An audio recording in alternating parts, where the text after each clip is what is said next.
എല്ലാവർക്കും നമസ്കാരം. ജയ് ഗുരുദേവ്. കണ്ണുകളടച്ച് നട്ടെല്ല് നിവർത്തി വെച്ചിരിക്കാം. 3 പ്രാവശ്യം ഓംകാരം ചൊല്ലാനായിട്ട് തയ്യാറാവാം. സാധാരണ ശ്വാസം അകത്തേക്ക്, ശ്വാസം പുറത്തേക്ക്. ഓംകാരം ചൊല്ലാനായി ദീർഘശ്വാസം എടുക്കാം. ഓ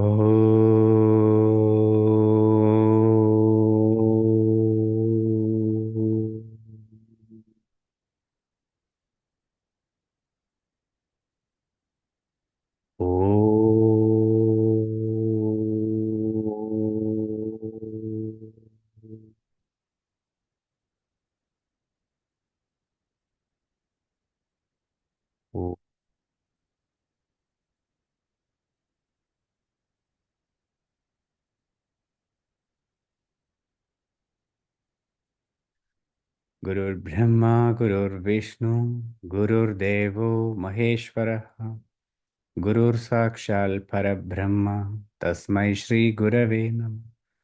ഓം ശാന്തി ശാന്തി ശാന്തി. ഈ സാവധാനം നിങ്ങളുടെ കണ്ണുകൾ തുറക്കാം.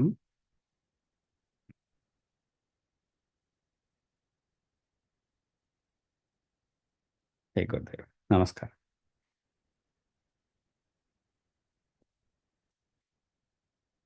യെസ്. എന്തൊക്കെയുണ്ട് വിശേഷങ്ങൾ? എല്ലാവർക്കും സുഖമാണോ? സുഖമാണോ? ഓ, വെരി ഗുഡ്. ഓക്കെ. ഇപ്പൊ ഇതിലുള്ള ആൾക്കാരൊക്കെ കൃത്യമായിട്ട് സമയത്തിന് എത്തിയിട്ടുണ്ട്. ഇനി കുറച്ച് ആൾക്കാർ വന്നിട്ടില്ല. എവിടെ? നമുക്കൊരു ടീം ഉണ്ടാക്കണമല്ലോ, അല്ലേ? ഒരു ലീഡർ, ഒരു ക്ലാസ്സിന് ഒരു ലീഡർ എന്നൊരു സംവിധാനം പോലെ സ്കൂളിലൊക്കെ പഠിക്കുമ്പോൾ അതുപോലെ വൈകി വരുന്ന ആളുകളുടെ പേര് എഴുതി വെക്കാൻ ഒരു സംവിധാനം വേണം ഇവിടെ. എന്നാലേ എല്ലാവരെയും പിടിക്കാൻ പറ്റുള്ളൂ. എന്താ പറയല്ലേ? ഒരു കുഴപ്പമില്ല, ഈ ഫോണിൽ ഈ സ്വിച്ചിലൊന്ന് കുത്തിയാൽ മതി. പക്ഷെ എങ്ങനെയാണ്, മനസ്സ് പല വഴിക്ക് പോകും. സ്വാഭാവികമായിട്ട് 9 മണിയാകുമ്പോൾ ഇങ്ങനെ പോകും. അതിനൊരുപാട് ഫാക്ടറുകൾ സ്വാധീനിക്കുന്നുണ്ട്. ഒരുപാട് കാര്യങ്ങൾ സ്വാധീനിക്കും. സ്വാഭാവികമായിട്ട് ഇതിന് വ്യതിചലിച്ച് പോകാൻ ഉള്ളിൽ നിന്നുള്ള പ്രേരണ എന്ന് പറയും. നമ്മുടെ ഉള്ളിൽ നിന്ന് നമുക്ക് ചില കാര്യങ്ങൾ, ഇഷ്ടമില്ലാത്ത കാര്യങ്ങൾ നമ്മളോട് ആരെങ്കിലും ചെയ്യാൻ പറയുമ്പോൾ നമുക്ക് ചെയ്യാൻ തോന്നുമോ? ചെയ്യും. അതിൽ നിന്ന് സ്കിപ്പ് ചെയ്യാൻ എല്ലാ വഴികളും നോക്കും. ഇതുപോലെ തന്നെയാണ് മനസ്സിന് ഇഷ്ടമില്ലാത്ത കാര്യമാണ് മനസ്സിനെ ഇല്ലായ്മ ചെയ്യുന്ന പ്രവൃത്തികൾ. മനസ്സ് ഉള്ളിടത്തോളമാണ് ഈ ലോകത്തെല്ലാം ഉള്ളത്. മനസ്സില്ലാത്തിടത്തോളം ഇതൊന്നുമില്ല. ഒരാൾക്ക് മനസ്സ് എന്ന പ്രതിഭാസം അല്ലെങ്കിൽ മനസ്സ് എന്ന ആ തലം ഇല്ലെങ്കിൽ നമുക്ക് ലോകമേ ഇല്ല എന്നാ പറയുന്നത്. മനസ്സിലാക്കുക എന്ന് പറയില്ലേ, മനസ്സിലാക്കുക. എന്ന ഈ മനസ്സ്, ഈ മനസ്സിന് നിലനിൽക്കാൻ എന്ത് വേണം? യെസ്, കർമ്മങ്ങൾ. ഈ കർമ്മങ്ങൾ കൊണ്ട് ഈ മനസ്സ് എന്താണ്, ഇതിനെ ഇല്ലാതാക്കുന്ന ഒരു പരിപാടിക്ക് നിൽക്കില്ല. അതുകൊണ്ട് എന്ത് ചെയ്യും? എങ്ങനെയെങ്കിലും ഇതിന് സ്പ്ലിറ്റ് ചെയ്ത് ചാടിപ്പോവാനുള്ള വഴികളൊക്കെ നോക്കും. ഈ ഈ ചെറിയ കുട്ടികൾക്കൊക്കെ പച്ചമരുന്ന് കൊടുക്കുമ്പോൾ അവരെങ്ങനെ തുപ്പുക, അതുപോലെയാണ്.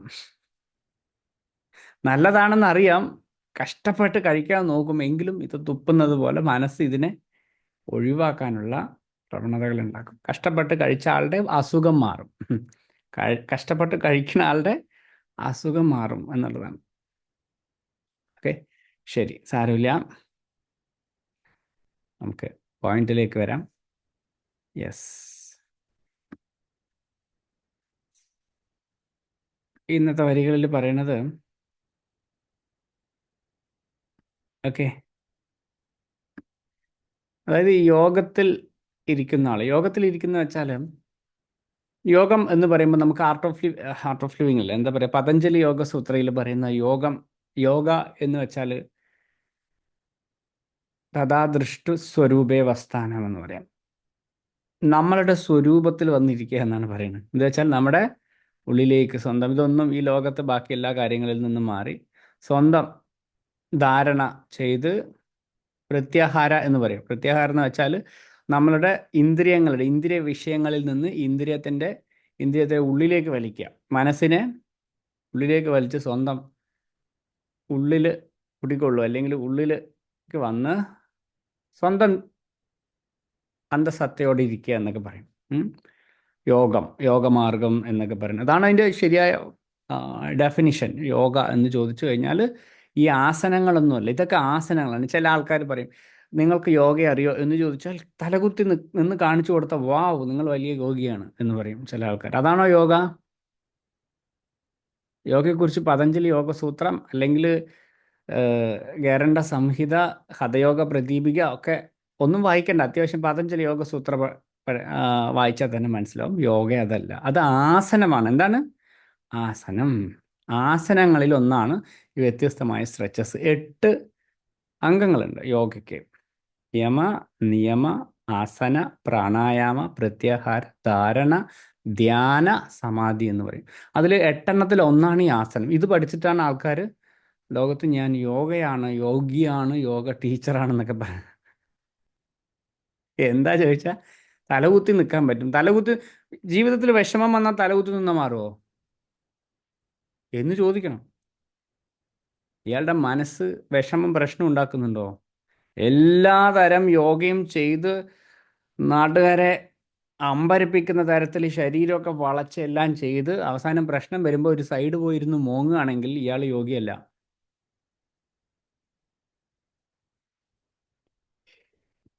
മനസ്സിലാവുന്നുണ്ടോ? അപ്പോൾ യോഗയ്ക്ക് ഒരുപാട് പ്രാധാന്യം ഇത് എന്ന് വെച്ചാൽ ഇതിൻ്റെ തിരിച്ചറിവ് വേണം, ഇതെന്താണ് യഥാർത്ഥത്തിൽ എന്ന്. ഇപ്പോൾ എൻ്റെ ഇവിടെ ആൾക്കാർ വരും. ചില ആൾക്കാർ, ചില ലേഡീസൊക്കെ, ചില ജെൻസ്, ലേഡീസാണ് കൂടുതൽ. അവർ എവിടെയെങ്കിലുമൊക്കെ പോയിട്ട് ഈ ഫ്ലെക്സിബിലിറ്റി നന്നായിട്ട് പഠിച്ചിട്ട് കൊണ്ട് നമ്മളെങ്ങനെ ഇമ്പ്രസ് ചെയ്യാൻ വേണ്ടിയിട്ട് ഇങ്ങനെ ഓരോന്നൊക്കെ കാണിക്കും. ഇവിടെ വന്ന് നമ്മൾ ഇങ്ങനെ കാല് വെക്കാൻ പറയുമ്പോൾ അവർ കാല് ഒരുപാടൊക്കെ സ്ട്രെച്ച് ചെയ്ത് കാണിക്കും. പറഞ്ഞു ഇതല്ല യോഗ. നിങ്ങൾക്ക് വേണമെങ്കിൽ ഈ ആധുനിക എന്താ പറയുക, ഈ യുഗത്തിൽ ആൾക്കാർ ഈ സമയത്ത് ചെയ്യുന്ന കുറച്ച് യോഗ എന്ന തെറ്റിദ്ധാരണയിൽ ചെയ്യുന്ന കാര്യങ്ങളൊക്കെ ഉണ്ട്. അതുപോലെ ചെയ്യുകയാണെങ്കിൽ അവിടെ ചെയ്യാം, കുറച്ച് വളച്ച്.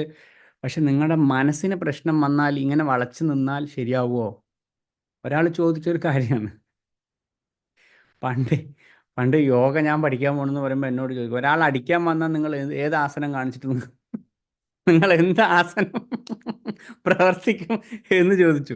ഇന്ന് കരാട്ടയ്ക്ക് പോകാൻ പറഞ്ഞിരുന്നു എന്നോട്. കരാട്ട പോയി പഠിക്കുമെന്ന് പറഞ്ഞു, അതിന് ഉപയോഗമുണ്ട്. ഞാനും ആലോചിച്ചു, ഇപ്പോൾ ഈ യോഗയൊക്കെ പഠിച്ചിട്ട് ഭഗവാനെ ജീവിതത്തിൽ രക്ഷപ്പെടാൻ പറ്റുമോ? കുറേ കൈകാലൊക്കെ വളച്ചിട്ട് ഡീപ്പായിട്ട് ഡീറ്റെയിൽ ആയിട്ട് പഠിച്ച് കുറേ കാലഘട്ടം ഞാനും വിചാരിച്ചത് സ്ട്രെച്ചിങ് ഒക്കെയാണ് യോഗ എന്ന്.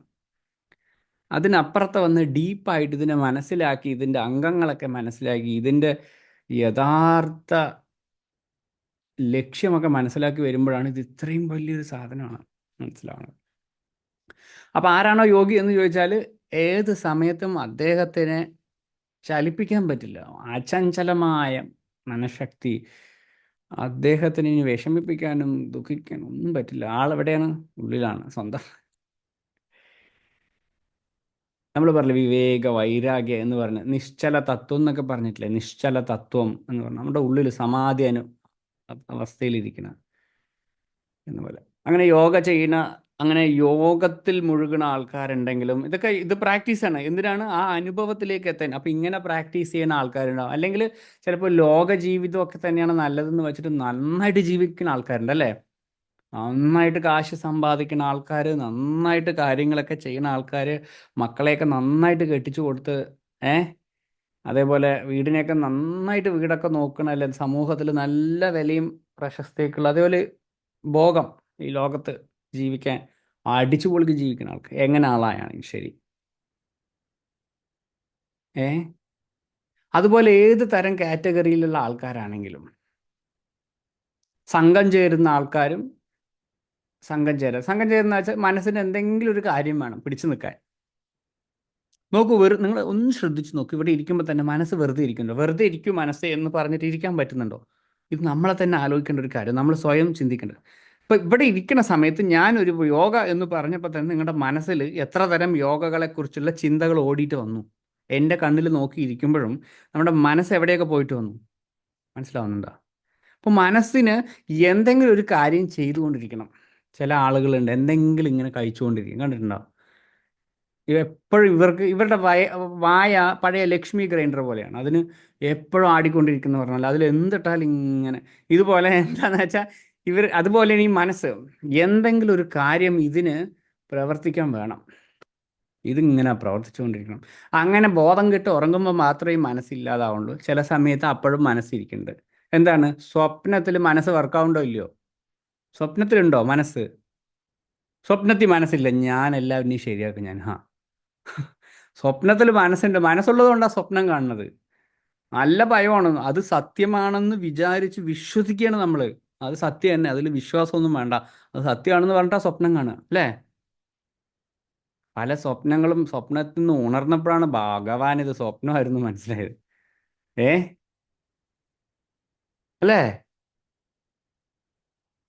അതെ, ഇപ്പൊ നോക്കൂ, നിങ്ങൾ ആന ഓടിച്ചിട്ട് ഓടിക്കുന്ന ഒരു സ്വപ്നമാണ് കണ്ടു വെച്ചാൽ നിങ്ങൾ കിടന്നവിടുന്ന് വേർക്കും കയ്യൊക്കെ ഇട്ട് അടിക്കും.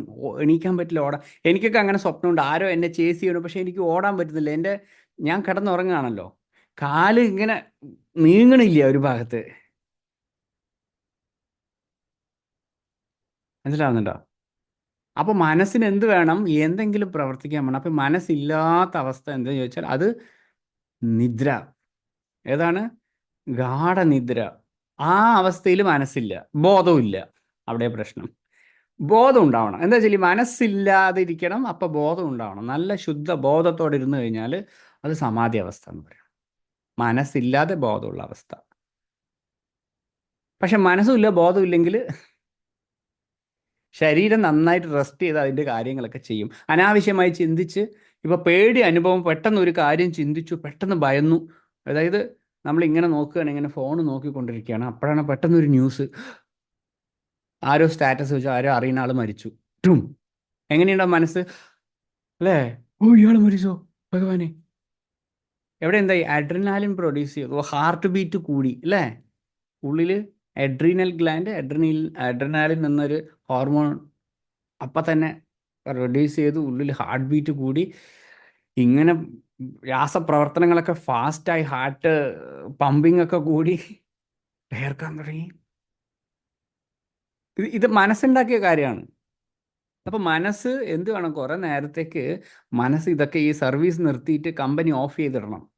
എന്നാൽ മാത്രമേ ഈ കമ്പനിയുടെ, അല്ലെങ്കിൽ ഈ കമ്പനിക്ക് കുറേ കാലം കൂടെ ജീവിക്കാൻ പറ്റുള്ളൂ, ഈ ശരീരമാകണ കമ്പനിക്ക്. അതുകൊണ്ടാണ് ഗാഠനിദ്രയിൽ മനസ്സുറങ്ങുമ്പോഴാണ്. മനസ്സുറങ്ങാതെ ഒരുപാട് സ്വപ്നം കണ്ട് തോട്ട്സ് ചിന്തിച്ച് കിടന്നു കഴിഞ്ഞാൽ എത്ര തന്നെ നമ്മളിങ്ങനെ കിടന്നാലും അത് ഭാവിയിൽ ഒരുപാട് മസ്തിഷ്കം സംബന്ധിച്ച രോഗം ഉണ്ടാക്കും എന്ന് പറയും. അപ്പോൾ അങ്ങനെ ലോകത്ത് ഇങ്ങനെ ഭോഗത്തിൽ മുഴുകുന്ന ആളാണെങ്കിലും, അല്ലെങ്കിൽ യോഗത്തിൽ മുഴുകുന്ന ആളാണെങ്കിൽ, സംഘം ചേരുന്ന ആളാണെങ്കിലും, സംഘം ചേരാത്ത, ഇനി ഇതൊന്നും വേണ്ട ജീവിതത്തിൽ, ഈ കാര്യങ്ങളിലെല്ലാം വിട്ട് ഞാൻ ഇങ്ങോട്ട് മാറി വരികയാണ്. സത്സംഗം എന്ന് പറയില്ലേ? നിസ്സംഗം. സത്സംഗത്തിലൂടെ നിസ്സംഗം എന്ന് പറയുന്ന അവസ്ഥ. നിസ്സംഗം, ഒരു സംഘവും വേണ്ട, ഒന്നും വേണ്ട, ഒന്നിനോടും ഇതില്ല, എൻ്റെ മനസ്സൊന്നിനും പിടിച്ചു നിൽക്കേണ്ട ആവശ്യമില്ല. ഞാൻ സത്യത്തിലേക്ക് വരാനുള്ള യാത്രയിൽ എല്ലാത്തിനോടും വിരക്തി ഉണ്ടാവുക. എനിക്ക് ഒന്നിനോട് ചേർന്ന് നിൽക്കേണ്ട ആവശ്യമില്ല. എന്ന് വെച്ചാൽ ഞാൻ ഏതുമായിട്ട് താരതമ്യപ്പെട്ട് ഇതാണെന്ന് അവിടെ നിൽക്കേണ്ട ആവശ്യമില്ല. അങ്ങനെ പോണ ആളാണെങ്കിലും, അങ്ങനെ ഇവിടുന്ന് കാശിയിൽ പോയിട്ടിരിക്കുന്ന ആൾക്കാരുണ്ട്, ഹിമാലയത്തിൽ പോയിട്ടിരിക്കുന്ന ആൾക്കാരുണ്ട്. അങ്ങനെ ഏത് തരം വ്യക്തിയാണോ നമ്മൾ, നിങ്ങളുടെ മനസ്സ് ബ്രഹ്മത്തിൽ ലയിച്ചിട്ടില്ലെങ്കിൽ ഒരു കാര്യമില്ല എന്നാണ് പറയുന്നത്. ആരുടെ മനസ്സാണോ ബ്രഹ്മത്തിൽ ലയിക്കുന്നത് അയാൾ പരമാനന്ദം അനുഭവിക്കണമെന്ന്. ഈ പറയുന്ന കാറ്റഗറിയിൽ ഏതാണെങ്കിലും ശരി, നമ്മൾ ലോക വിഷയങ്ങളൊക്കെ ചെയ്യുന്ന ആളാണെങ്കിലും സത്യമറിഞ്ഞ് സത്യത്തോടൊപ്പം നിന്ന് ഈ കർമ്മങ്ങളൊക്കെ ഞാൻ സമർപ്പിക്കണമൊക്കെ, ഇതെല്ലാം നമ്മൾ നേരത്തെ ഡിസ്കസ് ചെയ്ത പോലെ തന്നെയാണ്. ഇതെങ്ങനെയാണ്? ഈ ലോകത്ത് ഈ കാര്യങ്ങളെല്ലാം നടന്നുകൊണ്ടിരിക്കുന്നു. ചിലത് ഞാൻ വിചാരിക്കുന്നു ഞാൻ പ്രവർത്തിക്കുകയാണ് എന്ന് ഞാൻ അറിഞ്ഞ് കുറേ കാര്യങ്ങൾ ചെയ്യുന്നുണ്ട് അല്ലേ? നമ്മൾ അങ്ങനെ ചെയ്യില്ല, ഞാൻ പ്രവർത്തിക്കുകയാണ്, എന്നെ കൊണ്ട് പറ്റുന്ന കാര്യങ്ങളൊക്കെ ഞാൻ ചെയ്യുന്നുണ്ട് എന്ന് അല്ലേ? അല്ലേ? ഉണ്ടോ ഇല്ലയോ? ഒന്നും ചെയ്യണില്ലയോ? എല്ലാവരും നിങ്ങളുടെ കാര്യങ്ങളൊക്കെ ആരെങ്കിലും വന്ന് ചെയ്തു തരിക? ഇല്ല. ചിലത് ഞാൻ പ്രവർത്തിക്കുന്നുണ്ട്, ചിലത് ഇവിടെ താനേ സംഭവിക്കുന്നുണ്ട്. എങ്കിലും ഞാൻ പ്രവർത്തിക്കുകയാണെങ്കിലും എൻ്റെ ഉള്ളിൽ നിന്ന് പ്രവർത്തിപ്പിക്കുന്ന ഏതോ ശക്തിയുണ്ട്. ഈ കാര്യങ്ങളൊക്കെ ഏതോ ഒരു ശക്തി ഉള്ളിൽ നിന്ന് പ്രവർത്തിപ്പിക്കുന്നുണ്ട്, ഏതോ ഒരു ബോധം ഇതിനെയെല്ലാം നിയന്ത്രിക്കുന്നുണ്ട്. ആ ബോധമാണ് ശരിക്കും പ്രവർത്തിക്കുന്നത്. അതുകൊണ്ടാണ് മരിച്ചു പോയി കഴിഞ്ഞാൽ, ആ ബോധം പോയി കഴിഞ്ഞാൽ ആള് പോയി എന്ന് പറയുന്നത്. ആ ബോധം പോയി കഴിഞ്ഞാൽ ആള് പോയി എന്ന് പറയുന്നത്. പേര് പോയി, പ്രശസ്തി പോയി, എല്ലാം പോയി. പിന്നെ നമ്മൾ അറിയപ്പെടുന്നത് ബോഡി, നമ്മളല്ല, ഈ ബോഡി മാത്രം അവർക്ക് അറിയുള്ളൂ. അപ്പൊ ഏതോ ഒരു സാധനം ഉണ്ട്, ആ സാധനം എനിക്കറിയില്ല. ഭഗവാൻ ഇതൊക്കെ താനെ നടക്കുകയാണ് ശരിക്കും പറഞ്ഞാൽ. അപ്പൊ ഏതോ ഒരു ശുദ്ധ ബോധം ഇതിന്റെ പുറകിൽ പ്രവർത്തിക്കുന്നുണ്ട്. ഇത് തിരിച്ചറിവ്. അങ്ങനെ ഇത് ഭഗവാൻ ഇതെല്ലാം സമർപ്പിച്ചു സമർപ്പിച്ചു സമർപ്പിച്ചു, ധാർമ്മികമായി പ്രവർത്തിച്ചു. അപ്പോൾ ഇങ്ങനെ പ്രവർത്തിക്കുമ്പോഴും നമ്മുടെ മനസ്സ് ബ്രഹ്മത്തിൽ ലയിച്ചു കൊണ്ടിരിക്കുന്ന ആളാണെങ്കിലും, യോഗിയാണെങ്കിലും, ഭോഗിയാണെങ്കിലും, സംഘം ചേരുന്നവനാണെങ്കിലും, സംഘം ചേരാത്തവനാണെങ്കിലും, ആരുടെ മനസ്സാണോ ബ്രഹ്മത്തിൽ ലയിച്ചു കൊണ്ടിരിക്കുന്നത്, അവർ പരമാനന്ദം അനുഭവിക്കണമെന്ന് പറയുന്നു. നമ്മൾ പറഞ്ഞില്ലേ, നിശ്ചല തത്വേ ജീവൻ മുക്തം. നിശ്ചല തത്വത്തിന് ശേഷം ജീവൻ മുക്തൻ എന്ന അവസ്ഥ. നിശ്ചല തത്വം പരമാനന്ദ തത്വവുമായിട്ടത് അനുഭവിക്കുന്നു, നമ്മുടെ സ്വന്തം ഉള്ളിലെ ആത്മതത്വമായിട്ട്. അങ്ങനെയുള്ളവർ ആനന്ദകരമായിരിക്കണം എന്ന് വെച്ചാൽ അവർക്ക് വേറെ ഒരു കാര്യം വേണ്ട, അയാളെ സുഖിപ്പിക്കൊന്നും വേണ്ട. ഓ ചേട്ടാ, ആ ചേച്ചി നിങ്ങൾ വളരെ സുന്ദരനാണ്, അല്ലെങ്കിൽ നിങ്ങൾ വളരെ നല്ല വ്യക്തിയാണെന്നൊന്നും അയാളെ പറയണ്ട. അയാൾ അല്ലാതെ തന്നെ ഈ ലോകത്ത് കിട്ടാവുന്നതിൽ വെച്ച് എത്രയോ മടങ്ങ് സന്തോഷം അയാൾ ഓട്ടോമാറ്റിക്കായിട്ട് അനുഭവിച്ചു കൊണ്ടിരിക്കുന്നു എന്നാണ് പറയുന്നത്. ലോകത്തിലെ ഏറ്റവും വലിയ സുഖം, ഈ ലോകത്ത് ഏറ്റവും വലിയ സുഖം അതിൻ്റെ 1000 മടങ്ങാണ് ആത്മ സുഖം എന്ന് പറയണം. എന്നൊക്കെ വെച്ചാൽ ഭഗവാൻ ഊഹിക്കാൻ പോലും പറ്റില്ല പരമാനന്ദം എന്ന് പറയുന്ന ആൾക്കാർ. അതുകൊണ്ടാണ് 2 തരം സ്വാമിമാർ. ഇത് തിരിച്ചറിയാത്ത സ്വാമിമാരൊക്കെയാണ് കള്ളസ്വാമിമാർ. ഉദരനിമിത്തം എന്ന് പറയില്ലേ, ഉദരനിമിത്തം. ഭക്ഷണത്തിന് വേണ്ടിയിട്ടും കാര്യങ്ങൾ നടക്കാൻ വേണ്ടിയിട്ടും കുറേ ആൾക്കാരെ പറ്റിച്ച് കാശുണ്ടാക്കാൻ വേണ്ടിയിട്ട് ഉണ്ടാക്കുന്ന സ്വാമിമാർ ഈ സത്യം അറിയാത്തവരാ. ഈ സത്യത്തിൽ സ്വാമിമാരെന്ന് പറയണ കള്ളന്മാർ, സ്വാമിമാരെന്ന പേരിൽ ചുറ്റുന്ന കള്ളന്മാർ. ഈ സത്യം അറിഞ്ഞ അയാൾ ഇനി ശ്മശാനത്തിലിരിക്കുന്ന ആളാണെങ്കിലും അയാൾ പരിപൂർണൻ, സമ്പൂർണനാണ് എന്ന് പറയും. അതിലൊരു തമിഴിലൊരു ഒരു ചൊല്ലുണ്ട്, പഴഞ്ചൊല്ല്. എന്താന്ന് വെച്ചാൽ, സത്യം അറിഞ്ഞ ഈ സത്യം അറിഞ്ഞ് സത്യത്തോടൊപ്പം ഇരിക്കുന്ന ഇനി ശ്മശാനത്തിൽ ജീവിക്കുകയാണെങ്കിലും, ശ്മശാനത്തിലാണ് അയാളുടെ ജോലി എന്ന് വെച്ചോളൂ. ചില ആൾക്കാരൊക്കെ ഇപ്പൊക്കെ ഇലക്ട്രിക് സെമിട്രി, പണ്ടൊക്കെ ഈ ശവമൊക്കെ കത്തിക്കാൻ കുറച്ച് ആൾക്കാർ വേണം, അതിനുവേണ്ടി ചില ഏർപ്പാട് ചെയ്ത ആൾക്കാരുണ്ടാവും. അപ്പോൾ അയാൾ എന്ത് ചെയ്യും, അവിടെ തന്നെ ഇരിക്കും, ഭക്ഷണം കഴിച്ച്, അങ്ങനെ സമൂഹത്തിലൊന്നും വരില്ല. അങ്ങനത്തെ ആളാണെങ്കിൽ സത്യം അറിഞ്ഞിട്ടുണ്ടെങ്കിൽ അയാൾ മരിച്ചു കഴിഞ്ഞാൽ, അല്ലെങ്കിൽ അയാൾ സമാധിയായി കഴിഞ്ഞാൽ, അയാളെ കൊണ്ടുവന്ന് അമ്പലത്തിൽ വെച്ച് പൂജ കഴിച്ച് അയാൾക്ക് സമാധിയൊക്കെ പണിത് ആൾക്കാർ തൊഴും. ഇൻ കേസ് അയാൾ ശ്മശാനത്തിൽ ജീവിക്കുന്ന ആളാണെങ്കിൽ പോലും.